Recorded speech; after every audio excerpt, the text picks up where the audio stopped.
this is completely unacceptable. And like I said, I'm noticing a continuing pattern. I'm going to take some action.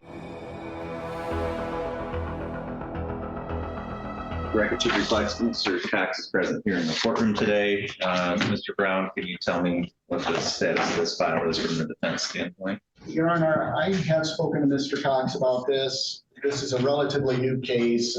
I filed an appearance in October. This is our first appearance in circuit court. I would like a little more time to talk with me about this. I don't have an issue with that, but I do believe at the next hearing we will have a resolution. So I'm going to ask to have a brief adjournment. Well, I mean, what are we waiting on? This has been sitting here since October. What? I don't think he's really understanding some of the things that are involved as far as I believe that this was not returning a car to a rental property. They do have the car back.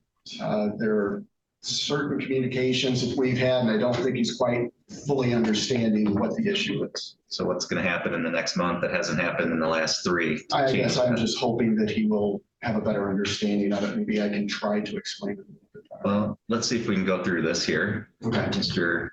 Rolla, is there a plea offer? There is, Judge. If he could have paid the restitution still owed to Enterprise in the amount of $2,632.91, it would have been a charge of failure to return rental property over 200, less than 1,000, as opposed to the felony 5-year offense that he's facing currently right now, failure to return rental property over 1,000, but less than $20,000. So reduced to a misdemeanor. So what does the plea agreement require in terms of the repayment of the restitution? Restitution at or before sentencing, Judge. And if there's no restitution, then there's no other plea offer. And there's that plea offer is rescinded. And the defendant was aware of this, at least his counsel was, as far as I know, for Jack on September 19th of last year. So he's had some time to think about it. I don't know what there is not to understand. The vehicle wasn't returned, even though attempts were made to recover it from the defendant. Your Honor, I guess I don't have that offer. Mr. Rolla mentioned that it was back on September 19th. However, I didn't file an appearance until October, so I don't know if he had a prior attorney. And that may have been the situation. Well, Mr. Brown, I mean, is there some reason why you wouldn't have talked to the prosecutor to find out what the plea offer was before hearing it on the record here today, since you've been on this case since October? No, Your Honor, I did not see anything, and that is completely on me. Well, Judge, my understanding that offer was way back in Mr. Court before he got to circuit court. I don't care. He's been on the case since October. You find out what the plea offer is.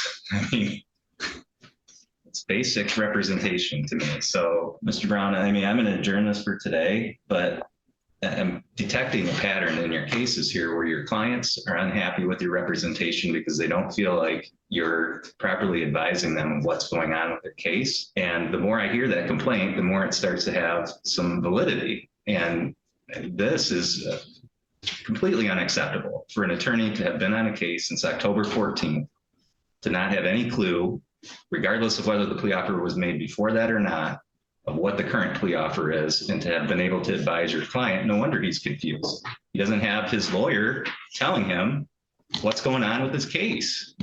It's unacceptable. And I'm not going to keep adjourning cases. This keeps happening. And like I said, I'm noticing a continuing pattern of your clients coming before me and telling me that they're not getting adequate representation. When it's one or two people, I can chalk that up to defendants just aren't happy and they're expecting more than what they should. But it's becoming a pattern and it's not acceptable. And to the extent it continues, I'm going to take some action, whether that's with the state bar, whether that's with MIDC, but I'm not going to keep wasting my time having your clients come in, not knowing what they're doing, having to adjourn hearings, having to take breaks so you can go talk to them in the jail. I'm not having that problem with any of the other appointing counsel. So I'm just giving you a warning right now. Mr. Cox, none of this is on you. I'm not, in any way holding this against you, other than to say that I'm going to set this for a hearing at my next available date. Mr. Brown, you need to talk to Mr. Cox. You need to explain the implications of the plea agreement. And when we're back next, I expect you to have done what you need to do to advise Mr. Cox and represent him